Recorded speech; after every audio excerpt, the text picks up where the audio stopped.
Hello everyone. Today we will discuss about the next topic that is chicken pox.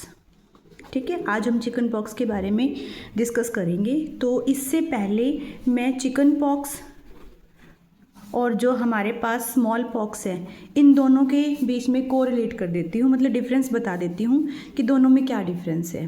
ठीक है, ताकि तुम्हें idea लग सके कि स्मॉल पॉक्स क्या है और चिकन पॉक्स क्या है। अगर हम स्मॉल पॉक्स की बात करें, ठीक है, तो ये कम्प्लीटली, ठीक है, इरेडिकेट हो चुकी है, इरेडिकेटेड डिजीज़। स्मॉल पॉक्स अभी हमें नहीं दिखती। जितने भी पेशेंट अगर हमें नज़र आते हैं तो वो सारे के सारे किसके हैं? अभी फ़िलहाल चिकन पॉक्स के हैं। तो स्मॉल पॉक्स कम्प्लीटली अब इरेडिकेटेड हो चुकी है ड्यू टू वैक्सीनेशन। प्रॉपरली इसकी वैक्सीन लग चुकी है सभी को, तो इसलिए अब ये डिजीज़ हमारे, ठीक है, आसपास कहीं भी किसी को भी नज़र नहीं आती। अब जो हमें है तो वो कौन सी है? वो चिकन पॉक्स ही है। ठीक है। सेकेंडली हमारे पास दोनों की जो दोनों डिजीज़ हैं वो क्या है? वायरल डिजीज़ है। वायरस से ही ये हमारे पास होती है। कॉन्टैगियस डिजीज़ है। ठीक है, कॉन्टैगियस का मतलब क्या होता है? इन्फेक्शियस डिजीज़ है। ठीक है, ये स्प्रेड होती है one person to another person very easily. ठीक है, तो इन्फेक्शियस मैंने बता दिया, तो इसीलिए, ठीक है, ईजिली ये किसी भी पर्सन को हो सकती है। जो पेशेंट को हमारे, ठीक है, चिकन पॉक्स है या फिर स्मॉल पॉक्स है, ठीक है, वो ईजिली ही स्प्रेड आउट हो सकती है। दोनों ही क्या है? ये इन्फेक्शियस डिजीज़ है। क्लियर। उसके बाद अगर हम बात करें तो मैंने अभी बताया था ये वायरल डिजीज़ है। ठीक है, तो वायरस की अगर हम बात करें, स्मॉल पॉक्स किस वायरस की वजह से होता है? Variola virus. क्लियर। अगर हम चिकन पॉक्स के वायरस की अगर हम बात करें तो वो कौन सा वायरस होता है? Varicella zoster virus. ठीक है, वी भी इसको कहा जाता है, VZV, varicella zoster virus. Clear, समझ आया? तो अब हम फिजिकली अगर एग्जामिनेशन करें, फिजिकल एग्जामिनेशन के थ्रू हमें कैसे पता चलेगा कि जो पेशेंट है उसको चिकन पॉक्स है या फिर उसको, ठीक है, स्मॉल पॉक्स की, ठीक है, हमारे पास डिजीज़ है। तो जो हमारे पास स्मॉल पॉक्स जो डिजीज़ है, ठीक है, वो कैसे स्प्रेड आउट होती है? सेंट्रीफ्यूगल। और जो चिकन पॉक्स है वो हमारे पास जो स्प्रेड आउट होती है उसको बोलते हैं सेंट्रीपिटल। ठीक है, फिजिक्स में भी ये टर्म दोनों यूज़ होती हैं। ठीक है, तो हम यहाँ भी यूज़ कर रहे हैं। तो कैसे है? जैसे कि हमारे पास कोई पेशेंट है, ठीक है, ये मैं रफली सा डायग्राम बना रही हूँ। ठीक है, जैसे कि हमारे पास, ठीक है, ठीक है, कोई पेशेंट है, ठीक है,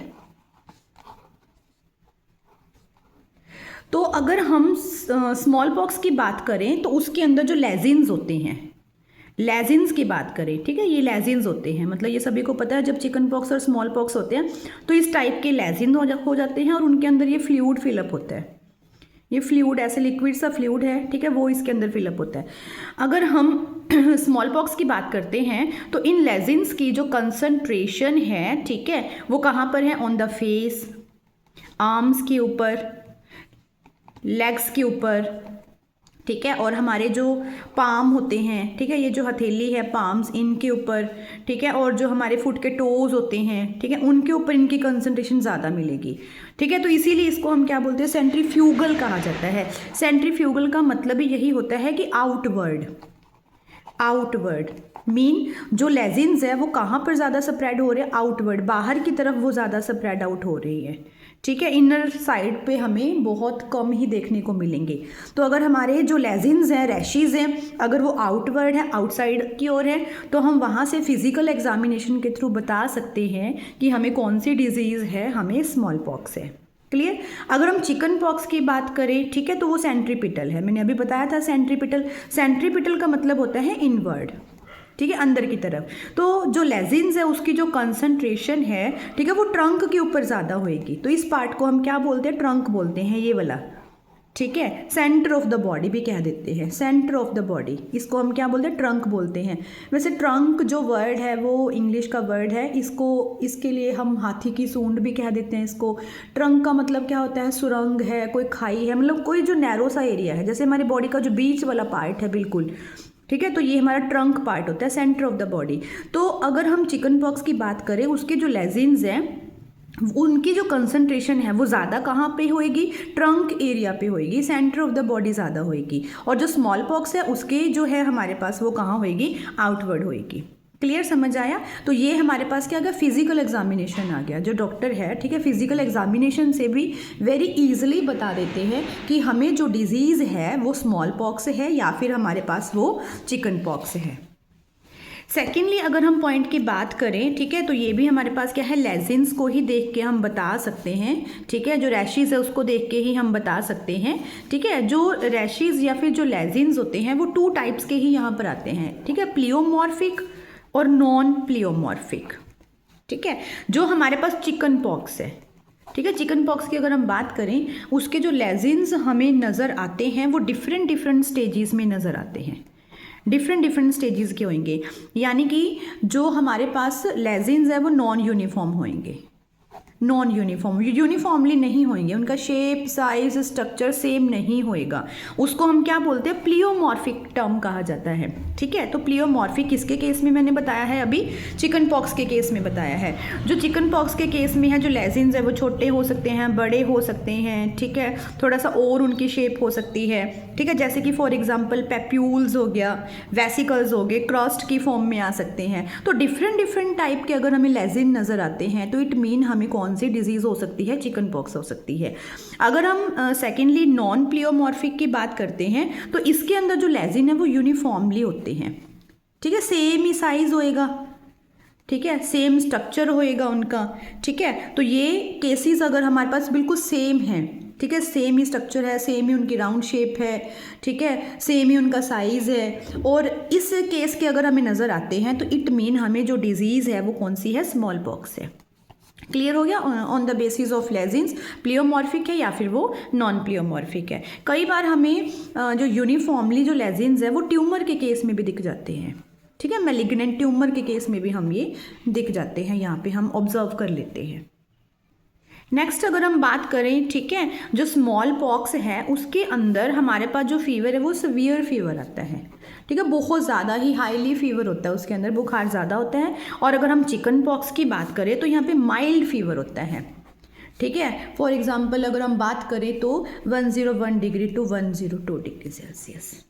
क्लियर, यहाँ पे समझ आया, ठीक है। तो अभी हम डिस्कस कर रहे हैं हमारी जो मेन डिजीज़ है that is the chicken pox.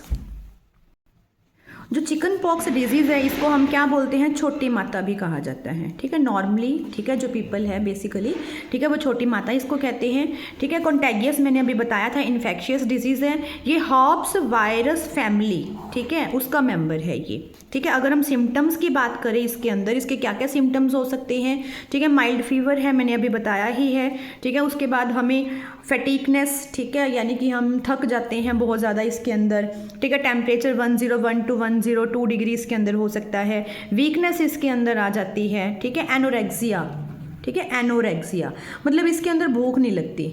और सेकेंडली हमारा जो पेट है वो भी दर्द होता रहता है, ठीक है, इंस्टेंट ऑफ टाइम, मतलब अभी पेट दर्द हो रहा है, थोड़े टाइम के बाद फिर वो रुक गया, फिर हमारा दर्द हो रहा है, फिर वो रुक गया। तो इस तरह से इसके हमारे पास क्या आगे सिम्टम्स आ जाते हैं।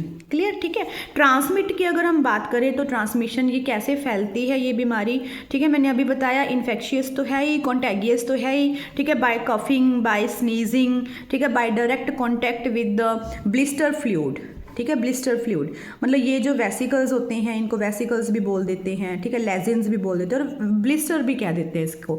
ब्लिस्टर के अंदर ये जो लिक्विड मटेरियल है, अगर ये लिक्विड मटेरियल, ठीक है, डायरेक्ट किसी दूसरे पर्सन के कॉन्टैक्ट में आ जाए तो उस पर्सन को भी ये डिजीज़ वेरी इजीली स्प्रेड हो सकती है, ठीक है। क्लियर, स्टार्टिंग में अगर हम इन लेजिन्स की बात करें, ठीक है, तो ये रेड कलर के होते हैं, ठीक है, फिर आफ्टर 72 आवर्स, ठीक है, 72 घंटे के बाद, ठीक है, ये वाइट पर्ल की तरह बन जाते हैं, बिल्कुल वाइट मोती बन जाते हैं। वाइट मोती तो अपने आप बनेंगे ही क्योंकि उनके अंदर फिर ये लिक्विड जो है वो फिलअप होना स्टार्ट हो जाता है। स्टार्टिंग में अगर हम देखते हैं, बिल्कुल स्टार्टिंग की स्टेज है, ठीक है, उस टाइम पे क्या होते हैं, ये बिल्कुल छोटे छोटे रेड कलर के ही होते हैं। आफ्टर देन 72 आवर्स के बाद फिर इसके अंदर फ्लूइड फिलअप हो जाएगा तो ये वाइट पर्ल जैसे मोती सा बन जाता है, उस तरह से ये हमारे पास बन जाते हैं, ठीक है, चिकन पॉक्स के अंदर।